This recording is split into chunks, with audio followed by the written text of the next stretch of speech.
नमस्कार दोस्तों, एक बार फिर से स्वागत है हमारे नए एपिसोड में जिसका नाम है नगर की सरकार। जी आपको बता दें कि लगभग हम पहुंचे हैं गुरसाहिगंज में।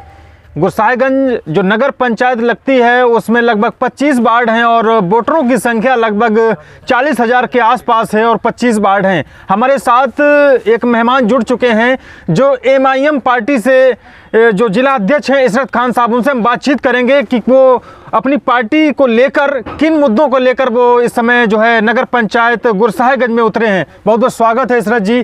कौन से मुद्दे हैं वो जो उससे लोगों को प्रभावित कर सकेंगे आप? बहुत शुक्रिया जी। मुद्दों की अगर बात करें तो डी भारत के माध्यम से बताना चाह रहे हैं कि आप जाएं यहाँ पे छोटे बच्चों के लिए या बड़े बच्चों के लिए कोई ऐसा क्रीड़ा स्थल यानी कि कोई ऐसा ग्राउंड जहाँ पे वो खेल सके क्या मौजूद है? सबसे पहले प्लान ये है। दूसरा ये आज हम जब एजुकेशन की तरफ जा रहे हैं, भाग रहे हैं ऐसे दौर में जब नौकरियां नहीं है हमारे पास, तो इसमें शिक्षा इल्म का बहुत बड़ा रोल रहता है। और इल्म का माहौल यहाँ पर ये बना रखा है कि गरीब का बच्चा आज इंग्लिश मीडियम से पढ़कर आईएएस आईपीएस डॉक्टर इंजीनियर बनने की ख्वाहिशमंद तो है, बट यहाँ पर इंस्टीट्यूट्स या इस तरीके सुविधाएं यहाँ के लीडरान ने रहबरों ने नहीं दी जिस बिना पर वो आगे बढ़ सकते हैं। कोई भी बड़ा सरकारी डिग्री कॉलेज उपलब्ध नहीं करा पाई है अभी तक नगर पंचायत गुरसाहिगंज। बिल्कुल बिल्कुल बिल्कुल दुरुस्त कहा आपने। और एक सवाल ये रहेगा, पेयजल की क्या व्यवस्था है गुरसाहिगंज में? क्योंकि पेयजल काफ़ी संकट बना हुआ है। समदन में भी पेयजल की व्यवस्था जो है लगभग ख़राब थी और यहाँ गुरसाहिगंज में भी, उसके लिए क्या सोचेंगे आप? जब तक हुक्मरान जब तक जो गद्दी पे बैठा उस पर गौर नहीं करेगा तब तक ये तब्दीली नहीं आएगी। और इसे तब्दीली लाने के लिए मैं कहता हूँ सीधा कि आपने सबको देख लिया है, एक मजलिस है जो हर मसले पर, भारत में जो मसले आते हैं दलितों के साथ, शोषितों के साथ, वंचितों के साथ, मुसलमानों के साथ, भारत से मोहब्बत करने वाले, संविधान से मोहब्बत करने वाले लोगों के साथ जो मसाइल मसले आ रहे हैं उस पर बेबाकी से बिंदास होकर वो बात रख रही है। और लगातार मैं ये कह रहा हूँ कि अगर आपको वाकई में तब्दीली चाहिए, बदलाव चाहिए, तो मजलिस के साथ आओ, वही आपके बदलाव और आपको इंसाफ दिला पाएगी। लेकिन आपसे तो कहा जाता है कि आप वोट काटने के लिए आपकी पार्टी हर चुनाव में उतर पड़ती है। हाँ, लोग कहते हैं क्योंकि विधानसभा हो चाहे लोकसभा हो, अब नगर निकाय चुनाव भी आ गए हैं, उसमें भी बता रहे हैं कि वोट काटने के लिए आप खड़े होते हैं। अब वोट काटने के लिए हमको कहा जाएगा, संवैधानिक तरीके से आपको बताऊं, मैं एक पार्टी हूं, मैं कोई तंजीम नहीं हूं।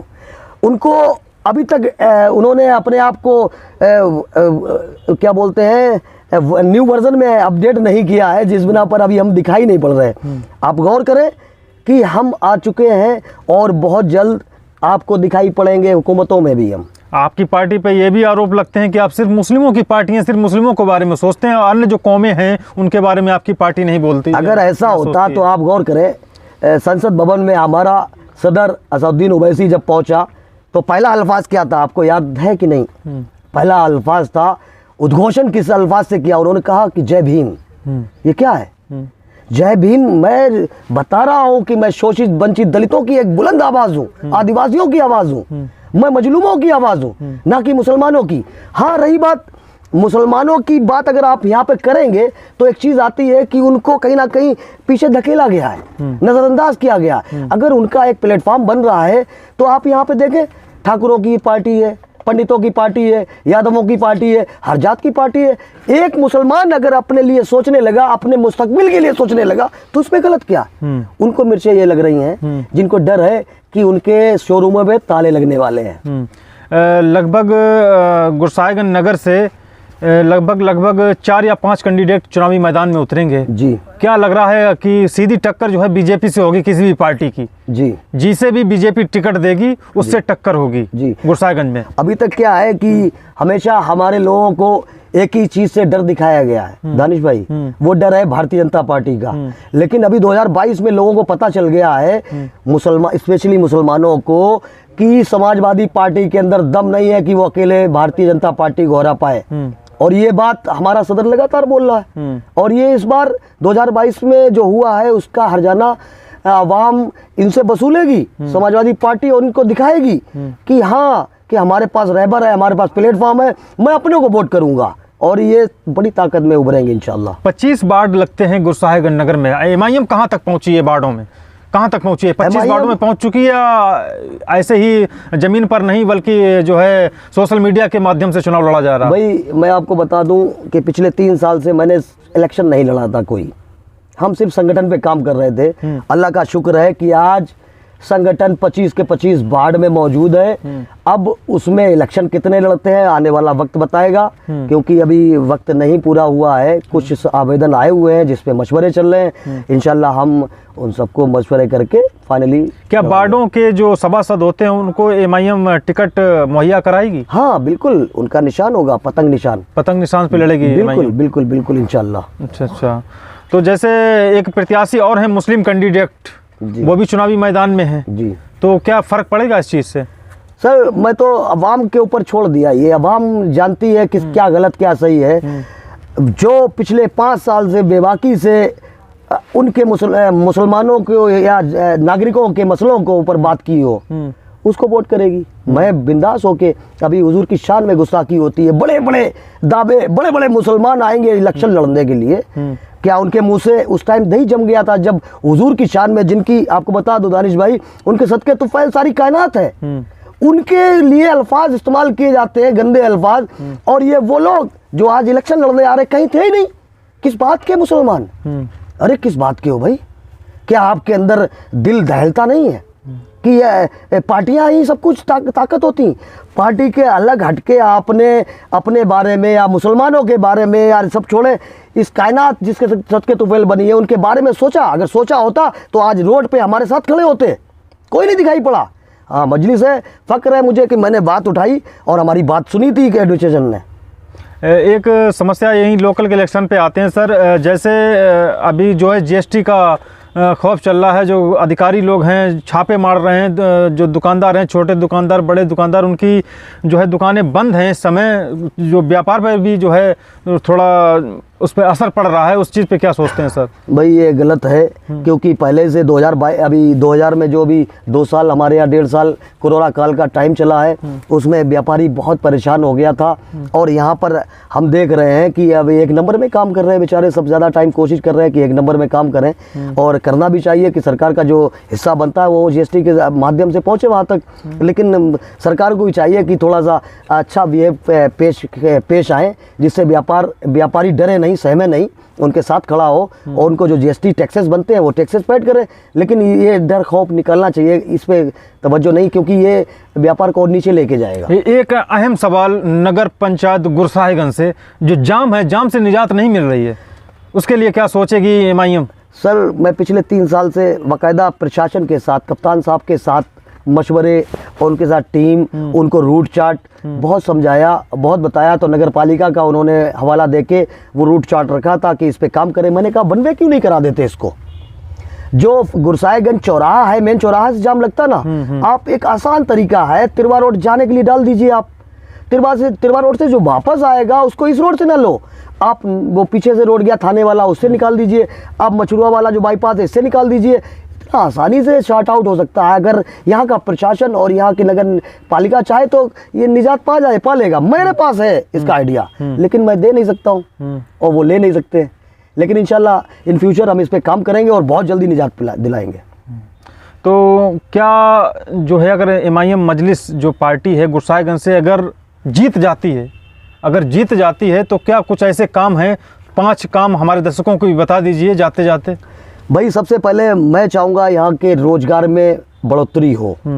उसके लिए हम कोशिश करेंगे कि यहाँ बिजली विभाग बड़ा वो विद्युत विभाग अपने इंतज़ाम करे, मशीनें लगाए, जिससे यहाँ पे लाइट ज़्यादा आए, उससे अपने काम बढ़ेंगे। और यहाँ के लोग जो बम्बई, दिल्ली, गोवा, गुजरात घूम रहे हैं वो यहाँ रह के काम करेंगे। दूसरा, इल्म के इदारे जो नगर पालिका के ज़रिए ऐसे अपडेट हो कि गरीब का बच्चा 100 रुपये की फ़ीस में इंग्लिश मीडियम स्कूल में पढ़ा सके।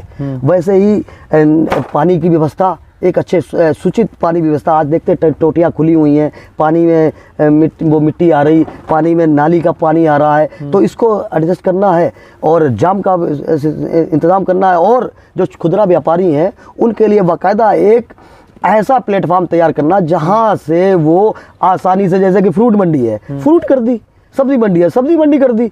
इस तरीके से मंडियाँ हम तब्दील कर देंगे जहाँ से आसानी से ये जाम का भी निजात मिलेगी और लोगों को वो मिलेगा, रोज़गार भी मिलेगा। और ऐसे ही एक खेल का जो हमने बताया बहुत अहम है, क्योंकि ज़िंदगी में अगर आप शिक्षा पा रहे हैं, शिक्षा के साल में हेल्थ बहुत ज़रूरी है।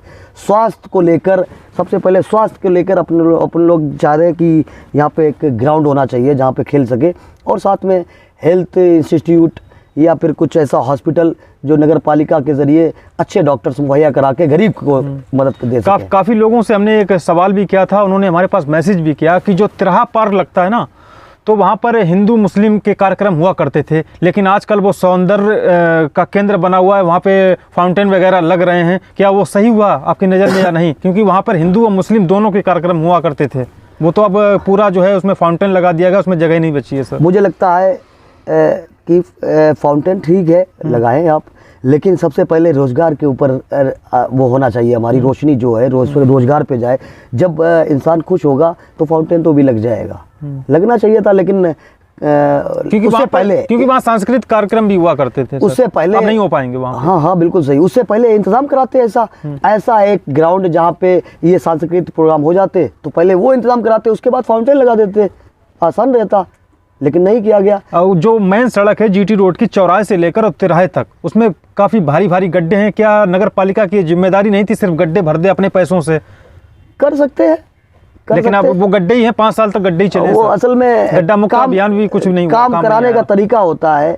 अगर पीडब्ल्यूडी का मसला है या सीपीडब्ल्यूडी का मसला है, तो इसमें आप अपने नुमाइंदे भेजो, वहाँ पे बात रखो, अपने फ़ोटोज़ भेजो, दिखाओ कितनी मुश्किलें आ रही, कितने एक्सीडेंट होते हैं। अगर आपके महकमे में नहीं आता ये, तो आप करवा सकते हैं, काम करवाने वाला होना चाहिए। सिर्फ गड्ढा मुक्त तो कर सकते हैं सर। अरे क्यों नहीं। और रही बात छोटे छोटे गड्ढे, तो अपनी ऑन द बिहेव नगर पालिका अपनी जिम्मेदारी से भी करा सकती है। अभी पिछले दिनों एक आपका वीडियो भी वायरल हो रहा था कि एक लड़का जो है टावर पे चढ़ गया था, उसका क्या मामला था सर? अपने दर्शकों को बताना चाहूँगा। भाई मैं बिल्कुल नहीं जानता था उस शख्स को।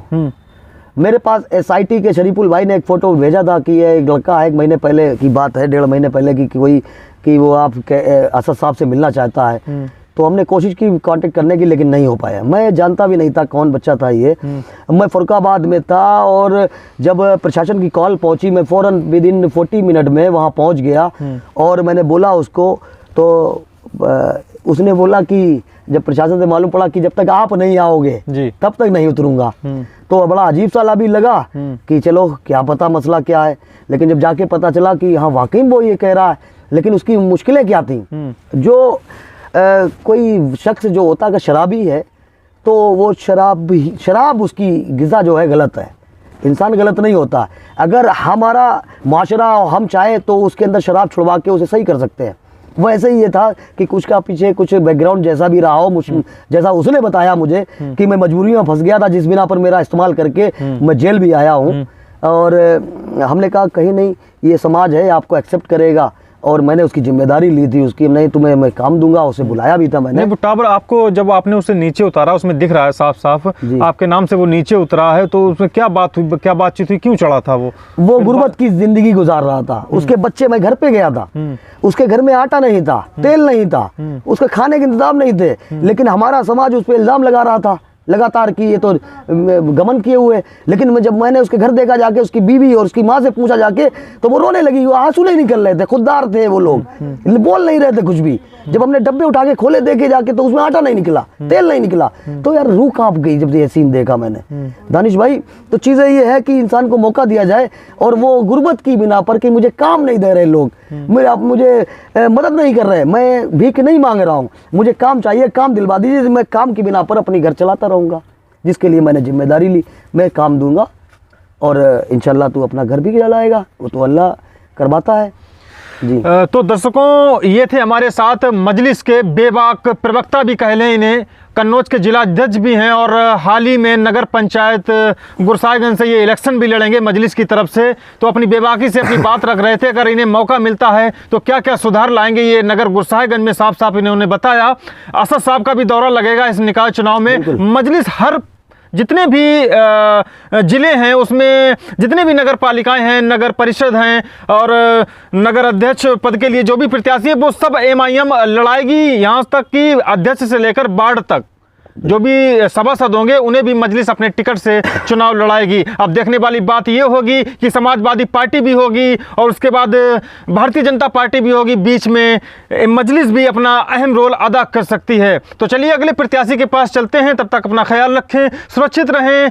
जय हिंद, नमस्कार। अगर यूट्यूब पर हमें देख रहे हैं तो उसे सब्सक्राइब कर लें, अगर फेसबुक पेज पे हैं तो उसे फॉलो करना कतई ना भूलें। नमस्कार।